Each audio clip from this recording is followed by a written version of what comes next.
नमस्कार, म केशव घिमिरे। blogger.com मा ब्लग कसरी बनाउने भन्ने बारेमा सानो जानकारी गराउने प्रयास गर्दैछु। केही दिनदेखि फेसबुकमा धेरै मेसेजहरू पनि आइरहेको थियो, ब्लग कसरी बनाउने भनेर।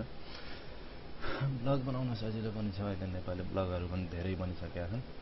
जसलाई थाहा छैन उहाँहरूको लागि मैले सानो जानकारी गराउने प्रयासमा छु। blogger.com मा राम्रो पक्ष नराम्रो पक्ष दुईटै हुन्छन्। कुनै पनि काममा राम्रो नराम्रो पक्ष त भइ नै हाल्छ। एउटा ब्लगरको राम्रो पक्ष भनेको एउटा फ्री पनि हो। यसमा आफूले बनाएको साइट चाहिँ फ्रीमा होस्टिङ गर्न पाइन्छ। अर्को कुरा के पनि भने यसको सबै कन्ट्रोल आफ्नो हातमा हुँदैन। भन्नाले के पनि भने कुनै दिन गुगलले चाहिँ अब ब्लगर सेवा चाहिँ बन्द गरिदियो भने आफ्नो ब्लग पनि आफूले गरेको मेहनत पनि खेर जाने, आफूले लेखेका पोस्टहरू पनि खेर जाने हो। के गर्ने पनि डर हुन्छ। तर त्यसको लागि पनि आफ्नो ब्लगरको डिजाइन भयो, आफ्नो पोस्टहरू, आफ्नो साइडमा त्यो आफ्नो पोस्टहरूमा आएको कमेन्टहरू सबै ब्याकअप गरेर राख्न सकिन्छ।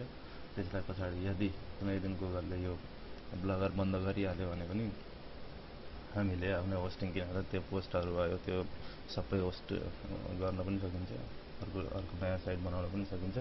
त्यो भनेको पछाडिको कुराहरू भयो। अहिले चाहिँ कसरी बनाउने त ब्लग भन्ने बारेमा जसलाई आउँदैन उहाँहरूको लागि सानो भिडियो ट्युटोरियल प्रस्तुत गर्न लागेको छु। सबैभन्दा पहिला त एउटा जिमेल बनाउनुहोस्। जिमेल नै अलिक सजिलो हुन्छ भन्छन्। मैले पनि अहिलेसम्म जिमेलबाटै ब्लग बनाएर युज गरिरहेको छु। एउटा ब्लग जिमेल बनाइसकेपछि जिमेल साइनअप गर्दा पनि हुन्छ, नगर्दा पनि अब सिधै अब यसमा blogger.com मा जानुपर्ने हुन्छ। blogger.com मा जानको लागि गुगल सर्चमा गएर blogger.com हान्दा पनि भयो, अथवा गुगलमा गएर माथि मोर लेखेको ठाउँमा क्लिक गरेर खुल्छ। ब्लगरमा क्लिक गरे पछाडि blogger.com खुल्छ। यहाँ मैले गुगलमा गएर इमेल साइनअप गरेकोले साइन इन गरेकोले मेरो इमेल यहाँ आइरहेको छ। यसमा ब्लगर एकाउन्ट बनाउनको लागि हामीले पासवर्ड हान्नु। तपाईँले के पासवर्ड राख्ने त्यही हान्ने। म मेरो लागि एउटा पासवर्ड टाइप गर्छु। ओके, पासवर्ड हानिसकेपछि साइन इन गर्नु।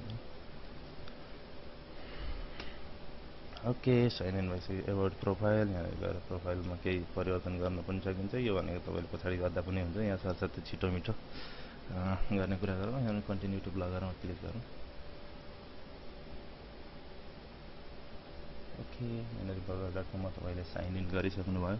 आफ्नो ब्लग बनाउनको लागि न्यू ब्लगमा क्लिक गर्नुहोस्। ब्लग टाइटल, ब्लगको नाम के राख्ने, जे राख्दा पनि हुन्छ। यहाँनिर मेरो आफ्नो लागि मैले आफ्नै नाम राखिदिएँ, Keshav blog. Okay, blog address के राख्ने त, जे तपाईँले के एड्रेस राख्नु छ त्यही आफ्नो चोइस गरेर राख्नुहोस्।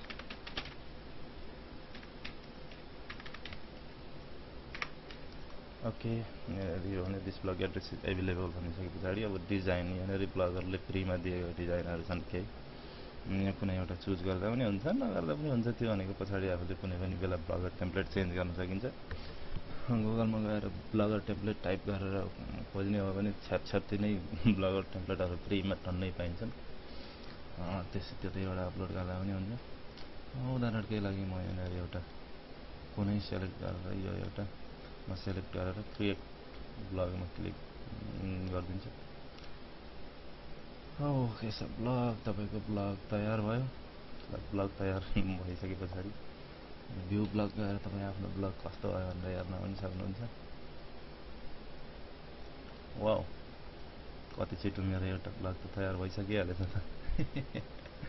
यसै गरी ओके, ब्लग यसै गरी बनाउने हो। ब्लग बनाइसके पछाडि यहाँबाट posting, start posting, create new post, यहाँनिर क्लिक गरेर यही डट पेन अथवा कलमको आइकनमा क्लिक गरेर यहाँनिर पोस्ट लेख्न पनि सकिन्छ। ठिकै छ, अर्को दिन पोस्ट कसरी लेख्ने, पोस्ट लेख्ने भनेर पनि सामान्य जानकारी गराउनेछु। आजको लागि यति नै। ब्लग बनाउने सजिलो तरिका, छिटो मिठो। आज भनेको मेरो पहिलो भिडियो ट्युटोरियल पनि हो।